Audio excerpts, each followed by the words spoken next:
গরিব পরিবাররা আজকে ঘর পেয়েছে, সেই উপলক্ষে আগামী 18ই ডিসেম্বর সেই 1:30 ঘটিকায় এই স্বামী বিবেকানন্দ ময়দানের গৃহপ্রবেশের জন্যে নরেন্দ্র মোদীজির এই অনুষ্ঠানকে সামনে রেখে ইতিমধ্যে আপনারা জেনে গেছেন সারা ত্রিপুরা জুড়ে একটা খুশির বাতাবরণ চলছে যে দেশের যশস্বী প্রধানমন্ত্রী নরেন্দ্র মোদীজি উনি এত ব্যস্ততার সত্ত্বেও আমাদের এই ক্ষুদ্র পার্বতী রাজ্য ত্রিপুরায় উনি পদার্পণ করছেন এই গৃহপ্রবেশ অনুষ্ঠানে।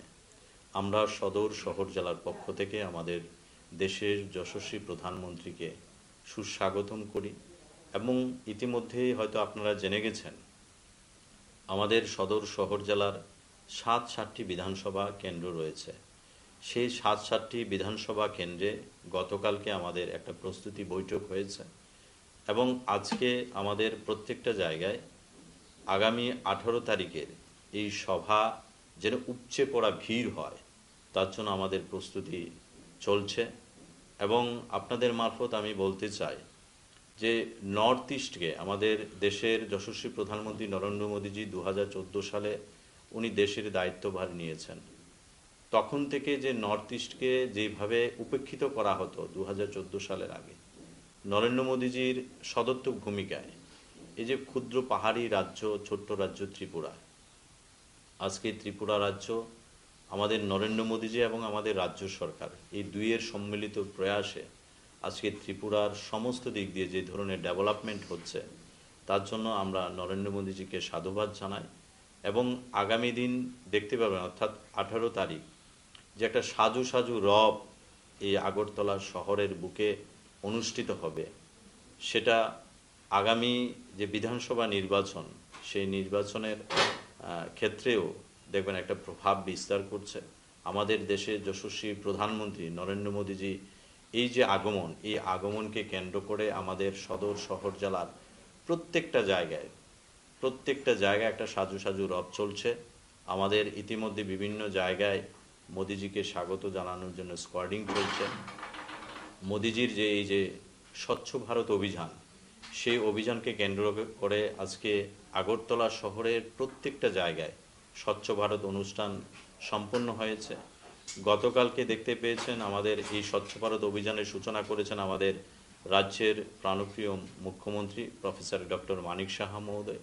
আজকে আমরা 6 আগরতলা আমাদের নির্বাচনী প্রভারী মহেন্দ্র সিংজি আজকে 2টি ওয়ার্ডে উনি স্বচ্ছ ভারত অনুষ্ঠান করেছেন এবং প্রত্যেকটা ওয়ার্ডের মধ্যে আমাদের এই স্বচ্ছ ভারত চলছে। মোদিজি প্রথমেই যিনি দায়িত্ব নিয়ে বলেছেন যে দেশকে স্বচ্ছ করতে হবে, তো সেই দিক দিয়ে আমরা ভারতীয় জনতা পার্টির কার্যকর্তা হিসেবে আমরা এই অনুষ্ঠান সবসময়ই করে থাকি। আগামী দিন আমাদের এই নরেন্দ্র মোদীজির এই আগমনকে কেন্দ্র করে আমাদের প্রত্যেকটা জায়গায় আমাদের ভারতীয় জনতা পার্টির যারা কার্যকর্তা আছে সকল স্তরের কার্যকর্তারা মাঠে নেমে পড়েছে মোদীজির এই অনুষ্ঠানকে সার্থক করে তুলে দেওয়ার জন্য। এবং সেই 18 তারিখ সন্ধ্যাবেলায় এই গৃহপ্রবেশ অনুষ্ঠানে আমাদের যারা প্রধানমন্ত্রী আবাসন যোজনার যারা ঘর পেয়েছেন, ঘর তৈরি হয়েছে, যারা একসময় ভাবতেও না যে তাদের একটা পাকা ঘর হবে, তাদের নিজের পরিবারকে নিয়ে সে পাকা ঘরের মধ্যে বসবাস করবে, তারা কল্পনাও ভাবতে পারত না যে ত্রিপুরা রাজ্যের অনেক গরিব পরিবার আছে, আজকে তাদের পাকা ঘর হয়েছে, আজকে সেই ঘরের মধ্যে নিজের পরিবারকে নিয়ে থাকতে পারছে। এবং সেই সন্ধ্যাবেলায় যারা প্রধানমন্ত্রী আবাসন যোজনায় প্রায় 3 লাখের উপর প্রধানমন্ত্রী আবাসন যোজনার ঘর যারা পেয়েছেন, তারা সন্ধ্যাবেলায় প্রত্যেকের ঘরে প্রদীপ জ্বালবেন। আমরা সদর শহর জেলার পক্ষ থেকে এই জেলার যতগুলি প্রধানমন্ত্রী আবাসন যোজনা যারাই ঘর পেয়েছেন তাদের কাছে আমরা বিনম্রভাবে অনুরোধ করব, মোদিজির এই আগমন এবং মোদিজির এই গৃহপ্রবেশ অনুষ্ঠানে যে এত গুরুত্ব দিয়েছে আমাদের রাজ্যের সমস্ত গরিব মেহনতি মানুষের এই গৃহপ্রবেশের অনুষ্ঠানে উনি আসছেন, তার জন্য নরেন্দ্র মোদীজিকে সম্মান জানানোর জন্যে আমরা আগামী 18 তারিখ এই সন্ধ্যাবেলায় সকল যারা প্রধানমন্ত্রী আবাসন যোজনার ঘর পেয়েছে তাদের প্রত্যেকের ঘরে ঘরে প্রদীপ জ্বালানোর জন্য আমরা আহ্বান রাখছি। এবং আমাদের কাছে খবর রয়েছে যে 18 তারিখ সন্ধ্যাবেলায় দেখতে পারবেন সারা ত্রিপুরা রাজ্যের প্রত্যেকটা ঘরে ঘরে এই সুখের প্রদীপ প্রজ্বলিত হবে এবং সুখের স্বাচ্ছন্দ্যের প্রদীপ প্রজ্বলিত হবে এবং সেই শিখার মধ্যে যত ধরনের অপসংস্কৃতি আছে সেগুলি বিলীন হয়ে নতুনভাবে সংস্কৃতির একটা বাতাবরণ ত্রিপুরা রাজ্যের মধ্যে সৃষ্টি হবে।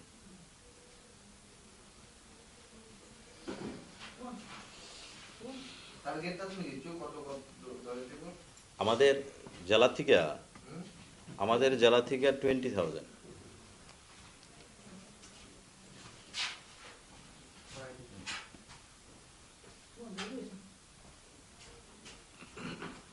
Any more question?